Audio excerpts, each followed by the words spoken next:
Hello welcome to our channel. இன்றைக்கான வீடியோவில் வந்து என்ன பார்க்க போகிறோம் அப்படின்னா குஜராத் டைட்டன்ஸோட டீம் அனாலிசிஸ் தான் பார்க்க போகிறோம். ஆல்ரெடி நம்ம RCB, Mi, CSK, Sunrisers Hyderabad இந்த மாதிரியான டீம்ஸை பற்றி அனலைஸ் பண்ணிட்டோம். இப்போ பார்க்க போகிற டீம் குஜராத் டைட்டன்ஸ். ஃபஸ்ட்டு அவங்களோட பேட்டர்ஸ்லேருந்து பார்த்துருவோம். ஃபுல் ஸ்குவாட் தான். ஃபஸ்ட்டு அவங்க batters Shubman Gill, Jos Buttler, Kumar Kushagra, Anuj Rawat, Tom Banton, Glenn Phillips, அதுக்கப்புறமா Nishant Sindhu. Allrounders Nishant Sindhu, Washington Sundar, Mohammed Arshad Khan, Sai Kishore, Jayant Yadav, Jason Holder, Sai Sudharsan, Shahrukh Khan. பவுலர்ஸ்னு பார்த்தோன்னா ககிசோர் ரபாடா, சிராஜ், பிரசித் கிருஷ்ணா, மானவ் சித்தர், குன்னூர் சிங் பிரார், இஷாந்த் சர்மா, அசோக் சர்மா, பிருத்திவிராஜ் யார்ரா, லூக் வுட் அண்ட் ராகுல் டெவாட்டியா அண்ட் ரஷித் கான். இவங்களோட ராகுல் டெவாட்டியா அண்ட் ரஷித் கான் ஆல்ரவுண்டர்ஸில் வரணும், பவுலர்ஸில் மாற்றி. இதுதான் அவங்களோட ஓவரால் ஸ்குவாடு. இப்போ இந்த ஸ்குவாடை வச்சு அவங்களோட ஒரு ப்ராபபிள் பிளேயிங் லெவன்னு பார்த்தோன்னா சுப்மன் கில் அண்ட் சாய் சுதர்ஷன் வழக்கம் போல் அவங்க ஓப்பனர்ஸ். நம்பர் 2 நம்பர் 3 ஜாஸ் பட்லரோட. நம்பர் 4 இந்த இடத்துலேருந்து அவங்களோட கொஷின்ஸ் ஸ்டார்ட் ஆகிடுச்சு. நம்பர் 4 மறுபடியும் ஷாருக் கானோட போவாங்களா இல்லை வாஷிங்டன் சுந்தருக்கு ஒரு ப்ரொமோட் பண்ணி நம்பர் 4க்கு கொடுப்பாங்களான்னு தெரில. நம்பர் 4 இப்போதைக்கு Shahrukh Khan. Number 5 Glenn Phillips. போன தடவை ஒரு இன்ஜுரி அன்அவைலபிள். ஸோ இந்த தடவை அவர் வந்துட்டார். ஸோ கிளென் ஃபிலிப்ஸ் வந்துடுவார். நம்பர் 5 இப்போதைக்கு நம்பர் 5 கிளென் ஃபிலிப்ஸ்னு சொல்லியாச்சு. Number 4 Shahrukh Khan, number 5 Glenn Phillips, number 6 Washington Sundar, 7 என்னை பொறுத்த வரைக்கும் இவர் தான் விளையாடணும். அதாவது ஜேசன் ஹோல்டர் 7 விளையாடணுன்றது என்னோட ஒரு ஆப்ஷன். ஏன்னா அவர்கிட்ட ஒரு எக்ஸ்ட்ரா பேட்டிங் ஆப்ஷன்ஸ் இருக்கும். எப்போவுமே ஜிடியில் ராகுல் டெவாட்டியா அட் 7 வந்துடுவாங்க. 8 பெருசாக அவங்களுக்கு பேட்டிங் ஆர்டரே கிடைக்கிறதே கிடையாது. ரஷித் கான் பேட்டராக விளையாடலாம். எப்படின்னா அவர் ஒரு லோவர் ஆர்டர் பேட்டர், ஒரு பேட் கமின்ஸ் மாதிரி ஒரு சின்னதாக தான் இம்பேக்ட் க்ரியேட் பண்ணுவார். ஸோ என்னை பொறுத்த வரைக்கும் ஜேசன் ஹோல்டர் அவங்க ஆடலாம். ஏன்னா அவங்கக்கிட்ட இந்தியன் பேஸ் போலிங் நல்லாவே இருக்குது. ரபாடா அவங்க ஆடணும்னு அவசியமே கிடையாது. பார்ப்போம். இப்போ என்னோடய ஆப்ஷன் நம்பர் 7 ஹோல்டர், நம்பர் 8 ராகுல் Tewatia, number 9 Rashid Khan, number 10 Mohammed Siraj, number 11 Prasidh Krishna. இதுதான் என்னோட 11. இம்பேக்ட் பிளேயராக அவங்க ஒரு ஃபாஸ்ட் பவுலர் எடுத்துக்கலாம், எதர் சாய் கிஷோர் எடுத்துக்கலாம். பேசுகிற அந்த சுச்சுவேஷன் அவங்க எந்த வேணால் ஒரு டெசிஷன் எடுத்துக்கலாம். இப்போ இந்த டீம்னு பார்த்தோன்னா அவங்களுக்கு ஒரு 8 வரைக்கும் ஒரு சாலிட் பேட்டிங் இருக்குது. அதுக்கப்புறம் 9 தான் ரஷித் கான் வராரு. இல்லை அவங்க பழைய மாதிரி போகணுன்னா ஜேசன் ஹோல்டருக்கு பதிலாக ரபாடா இம்பேக்ட் பிளேயராக வருவார். அதுக்கப்புறமா ரஷித் கான் அட் 8 விளையாடுற மாதிரி இருக்கும். ராகுல் டெவாட்டியாவும் பெருசாக பேட்டிங் பெர்ஃபார்ம் பண்ணுறது கிடையாது எங்கேயுமே. இதுதான் என்னோடய பிளேயிங் லெவன். ஏன்னா அவங்கக்கிட்ட எனக்கு தெரிஞ்சு பேட்டிங் ஒன்றும் பெரிய ப்ராமிசிங்காக இல்லை. மறுபடியும் அந்த டாப் 3 அவங்க ரொம்ப பிலீவ் பண்ணுற மாதிரி இருக்குது. ஜேசன் ஹோல்டர் இப்போது என்னை பொறுத்த வரைக்கும் இந்த ஆக்ஷனில் அவங்க எடுத்த ஒரு நல்ல பிக்னா ஜேசன் ஹோல்டர் தான். அந்த அசோக் சர்மாவும் ஒரு நல்ல பிக் தான், ஒரு லோக்கல் டேலண்ட். ஆனால் இந்த மாதிரி ஒரு முகமது சிராஜ், இஷாந்த் சர்மா, பிரசித் கிருஷ்ணா இவங்களாம் இருக்கும்போது அவருக்கு எப்படி சான்ஸ் கிடைக்கும்னு எனக்கு தெரியல. ஸோ அவருக்கு சான்ஸ் கிடைக்கிறது ரொம்பவுமே கஷ்டம். இப்போது டெத்து பவுலிங்னு பார்த்தோன்னா மறுபடியும் இவங்க பிரசித் கிருஷ்ணா இருக்கார். இன்கேஸ் இப்போது இவங்களோட ஜேசன் ஹோல்டர் உள்ளே வந்தார்னா ரபாடா விளையாட முடியாது. டெத் பவுலிங் வீக் ஆயிரும். என்னை பொறுத்த வரைக்கும் இவங்க ஸ்டார்ட் பண்ணுறது ரபாடா வச்சு தான் ஸ்டார்ட் பண்ணுவாங்க. மறுபடியும் ராகுல் டெவாட்டியா அட் 7, ரஷித் கான் அட் 8 தான் போவாங்க. நான் என்ன சொல்கிறேன்னா இப்போலாம் டெத்தில் Jason Holder and Prasidh Krishna நல்லாவே பண்ணுறாங்க. ரபாடா அந்த ரோலை மறுபடியும் சரியாக பண்ணலைன்னா மேபி வேணால் அவங்க ஜேசன் ஹோல்டருக்கு போகலாம். ஏன்னா நெக்ஸ்ட்டு லூக் வுட் இருக்கார். லூக் வுட்டுக்கு அவங்க டக்குன்னு போக மாட்டாங்க. பார்ப்போம் எப்படி பண்ணுறாங்கன்ட்டு. இப்போது ஓவராலாக இந்த டீம் பார்த்தோன்னா மறுபடியும் டாப் 3 ரொம்ப ஹெவியாக இவங்க பிலீவ் பண்ணுற மாதிரி இருக்குது.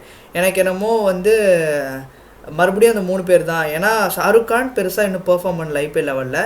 இவங்க இப்போ டாம் பேண்டர் கிளென் ஃபிலிப்ஸ் இவர் ஜாஸ் பட்லருக்கு பதிலாக எடுத்திருக்காங்க. இப்போ போன வருஷம் பிளே ஆஃப் சமயத்தில் ஜாஸ் பட்லர் அன்அவைலபிள் இல்லைன்னு சொல்லிட்டாங்க. ஸோ அவைலபிளாக இல்லைன்னு சொல்லிட்டாங்க. அதனால் நிறையா குஷால் மெண்டிஸ் வந்தார், அந்த மேட்ச் தோற்றாங்க. அதனால் அவருக்கு ஒரு ரீப்ளேஸ்மெண்ட்டாக டாம் பேண்டர் எடுத்து வந்திருக்காங்க. டாம் பேண்டர் அவரோட ஃபார்ம் ஆஃப் ஹிஸ் லைஃப்பில் இருக்கார். ஒரு டெரிஃபிக் பேட்டரு. அவரால் ஆனால் பின்னாடிலாம் ஆட முடியாது. ஸோ கிளென் ஃபிலிப்ஸ் கண்டிப்பாக ஆடுவார். கிளென் ஃபிலிப்ஸும் இன்னும் ஐபிஎல் லெவலில் ப்ரூவ் பண்ணலை. ஸோ இவங்க ஒரு ப்ரூவன் கமாடிட்டி, ஒரு டேவிட் மில்லர் மாதிரி ஒரு ஆப்ஷனுக்கு போயிருக்கலாம். ஜிடி கிரவுண்டில் ஆல்ரெடி நிறைய மேட்சஸ் வின் பண்ணி கொடுத்துருக்காரு, நிறைய மேட்ச் ஃபினிஷ் பண்ணி கொடுத்துருக்காரு. இப்போ SIT20ல ஓரளவுக்கு டீசெண்டாக விளாண்டுட்டு இருக்காரு. ஸோ வந்து அவரையுமே வந்து அவங்க எடுத்துருக்கலாம். என்னை பொறுத்த வரைக்கும் டேவிட் மில்லரே அவங்க திருப்பி போயிருக்கலாம். ஏன்னா பேஸ் ப்ரைஸ்க்கே வந்து டெல்லி எடுத்துட்டாங்க. இந்த பிக்கை பற்றி நீங்கள் இந்த இப்போது கிளென் ஃபிலிப்ஸுக்கு வந்து ரீப்ளேஸ்மெண்ட் எடுக்கலை, அதை பற்றி நீங்கள் என்ன நினைக்கிறீங்க? எனக்கு தெரிஞ்சு கிளென் பிலிப்ஸ் லெவனில் ஆடுவாரன்றது எனக்கு புரியல. பட் ஆனால் வந்து நீங்க சொன்ன மாதிரி வாஷிங்டன் சுந்தர் நம்பர் 4ல இறக்கிக்கலாம். ஏன்னா வந்து ஷாருக் கான் லாஸ்ட் இயர் சரி ஒரே ஒரு சீசன் நல்லா பண்ணியிருக்காரு ஷாருக் கான். அப்படிங்கிறப்போ 4th பிளேஸ்க்கு வந்து வாஷிங்டன் சுந்தரே பெட்டரா இருப்பாரு. ஓப்பனிங் பார்த்தீங்கன்னா சுக்மன் கில், சாய் சுதர்சன் இருந்தாருன்னா மேபி பட்லரோ இல்லை ஏதாவது சேஞ்சஸ் பண்ணலாம். அப்படின்னா சாய் சுதர்சன் பட்லர் ஆடிட்டு 3வது இடத்துக்கு வேணா சுப்மன் கில் ட்ரை பண்ணி 4ல வந்து வாஷிங்டன் சுந்தரையும் 5ல ஷாருக் கான் வேணா ட்ரை பண்ணலாம் மேபி. ஆனா கிளென் பிலிப்ஸ் வந்து 11ல ஆடுவாருன்னா அது கொஞ்சம் கஷ்டம் தான். பட் பார்க்க இல்ல, கிளென் பிலிப்ஸை விட்டா உங்களுக்கு ஆப்ஷனே கிடையாது. கண்டிப்பா அவர் வந்து ஆடியே தான் ஆக போறாரு. ரதர்ஃபோர்டு இருந்தாரு, ரதர்ஃபோர்டை வந்து அவங்க விட்டுருக்காங்க. கண்டிப்பாக அந்த இடத்துல அவங்க வந்து ஒரு ஃபினிஷர் அவங்க கிட்ட கிடையாது, ஒரு நம்பர் 5 பேட்டரும் கிடையாது. நம்பர் 5க்கு வந்து கண்டிப்பாக இந்த தடவை கிளென் பிலிப்ஸ் வந்து எல்லா மேட்சும் ஆட தான் போகிறாரு. அதில் வந்து எந்த விதமான டவுட்டுமே கிடையாது. அவர் வந்து கண்டிப்பாக விளாண்டு தான் ஆகணும், வேறு ஆப்ஷன்ஸே கிடையாது அவங்களுக்கு. அவங்க வந்து ஃபுல்லாக வேறு பேக்கப்பும் எடுக்க கிடையாது. வாஷிங்டன் சுந்தரும் வந்து கண்டிப்பாக ஆட போகிறாரு. வாஷிங்டன் சுந்தர் வந்து 4ல் ஆட போகிறாரா 6ல் ஆட போகிறாருங்கிறது தான் வந்து இப்போ கொஷினு. என்னை பொறுத்த வரைக்கும் அவர் வந்து ஒரு 6க்கு இவங்களுக்கு வந்து லோவர் ஆர்டர் பேட்டர் வந்து இல்லைனா ரொம்ப குறைஞ்சிடும். ராகுல் தெவாட்டியா வந்து வேறு எந்த மேட்சஸுமே விளாட மாட்டுறாரு, ஒன்லி ஐபிஎல் மட்டும் தான் விளாடுறாரு. டொமஸ்டிக் மேட்ச் எதுவுமே விளாட மாட்டுறாரு. ஸோ வந்து போன தடவையே ஒரு ஃபார்மில் வந்து ஒரு பெரிய டிப் இருந்தது. இந்த தடவையும் வந்து அவர் பெருசாக எந்த மேட்சஸும் விளாடல. திடீர்னு இப்போ ஐபிஎலுக்கு வந்து அவர் அந்த ரோலை மட்டும் பண்ணணும்னா அது வந்து ஒரு கஷ்டமாக இருக்குண்ணா. அதுதான் வந்து அவர் ஒரு நம்பர் 8 பேட்டரு. இப்போ ஒரு அனிகேத் வர்மா பண்ணுற ரோலு, இல்லைனா வந்து வேறு என்ன ஆப்ஷன் சொல்லலாம், சசாங் இது அசுதோஷ் வர்மா பண்ணுற ரோலு, இந்த மாதிரி தான் வந்து என்னை பொறுத்த வரைக்கும் ராகுல் தெவாட்டியா பண்ணிகிட்ருக்காரு. ஸோ வந்து இன்னும் ஒரு பேட்டர் இவங்க வந்து ஒரு மிடில் ஆர்டர் பேட்டர், ஒரு நம்பர் 4ல் ஆடுற மாதிரி, இல்லை நம்பர் 6ல் ஒரு ஆடுற மாதிரி, ஒரு லோக்கல் ஆர்டர் பேட்டர், அந்த மாதிரி வந்து இவங்க போயிருக்கலாம். இவங்க அதெல்லாம் விட்டுட்டு இப்போ எப்படி லாக் ஆகிட்டாங்கன்னா வந்து ஷாருக் கானை இவங்க ஆடணும். வேறு பேட்டர்ஸ் இவங்க கிட்ட கிடையாது, பேக்கப் ஆப்ஷன் கிடையாது. நம்பர் 4க்கு இவங்க கிட்ட பேக்கப் ஆப்ஷன் கிடையாது. குமார் குஷாகரா வந்து லோக்கல் டேலண்ட், நல்ல பிளேயர். ஆனால் அவருக்கு எடுத்தோடனே இவங்க சான்ஸ் கொடுப்பாங்களான்னு எனக்கு தெரியல, சுத்தமாக நம்பிக்கை கிடையாது. ஸோ வந்து குமார் குஷாகரானா வந்து ஒரு எக்ஸ்ட்ராடினரி டேலண்ட்டாக அவரும் வந்து லோவர் ஆர்டரில் நல்லா ஆடுவார். ஆனால் அவர் வந்து ஷாருக் கானுக்கு பதிலாக அவங்க வந்து ஆட வைப்பாங்களா, அது வந்து கொஸ்டினபிள் தான். ஆட வச்சா நல்லா தான் இருக்கும். ஷாய் கிஷோர் வந்து கண்டிப்பாக 4 ஓவர் போடணும், அவர் வந்து 4 ஓவர் யூஸ் பண்ணணும் அவங்க. ஷாய் கிஷோர், ரஷீத் கான் வந்து இப்போ வந்து ரொம்ப போர் ஃபார்மில் இருக்கார்.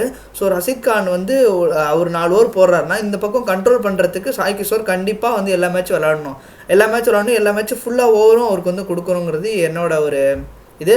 அதே மாதிரி வாஷிங்டன் சுந்தர் வந்து நல்லாவே பவுலிங் போடுவார். இவங்க வந்து சிராஜும் வாஷிங்டன் சுந்தரையும் வச்சு பவர் பிளே வந்து பேக் பண்ணிட்டாங்க அப்படின்னா அவங்களுக்கு வந்து பிரசித் கிருஷ்ணா வந்து டெத்தில் வந்து கிடப்பார். அவர் டெத்தில் வந்து ஒரு 3 ஓவர் போடலாம், மிடில் ஓவரில் 1 ஓவர் போடலாம், இல்லை ஓப்பனிங்கில் 1 ஓவர், டெத்தில் 1 ஓவர், டெத்தில் 2 ஓவர், மிடில் 1 ஓவர் போடுற மாதிரி இருக்கும்.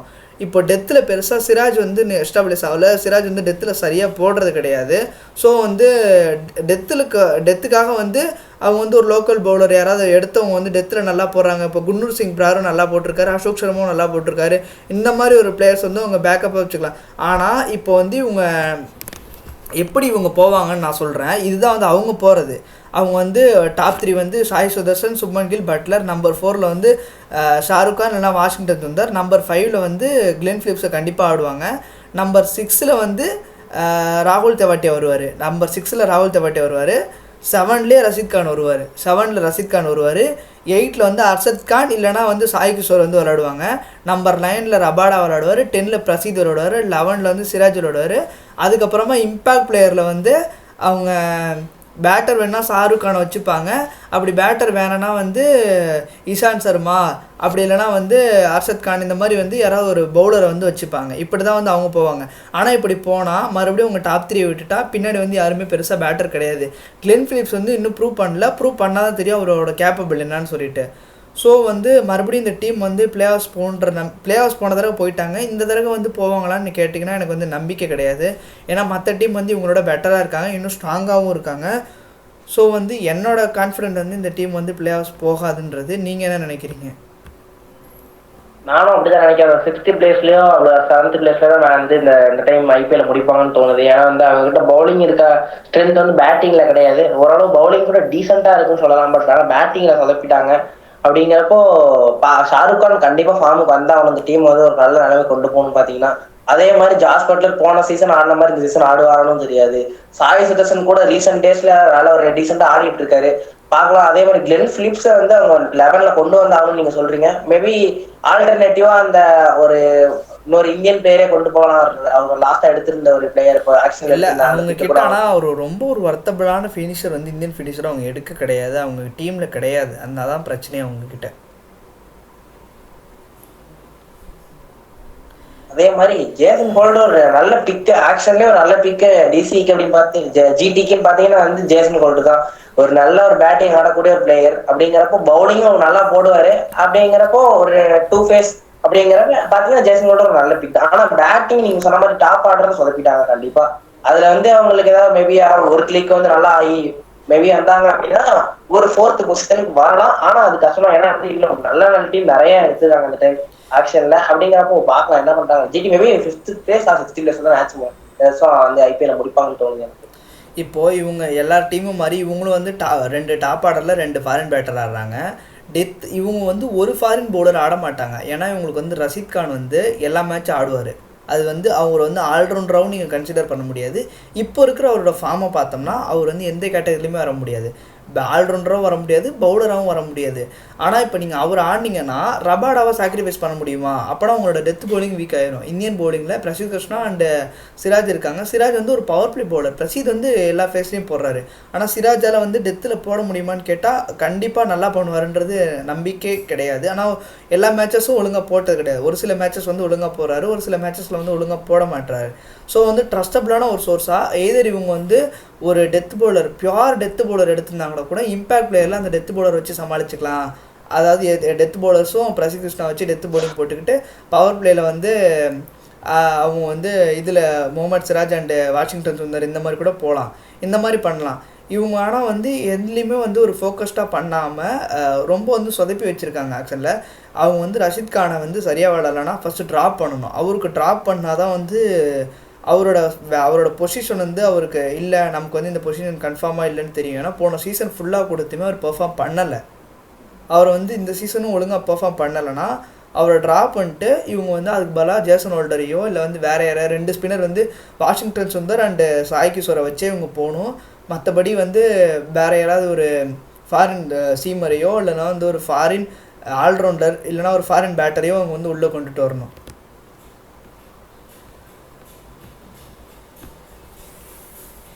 அதான் ஓவராலாக எனக்கு தெரிஞ்சு நீங்கள் சொன்ன மாதிரி சொல்லு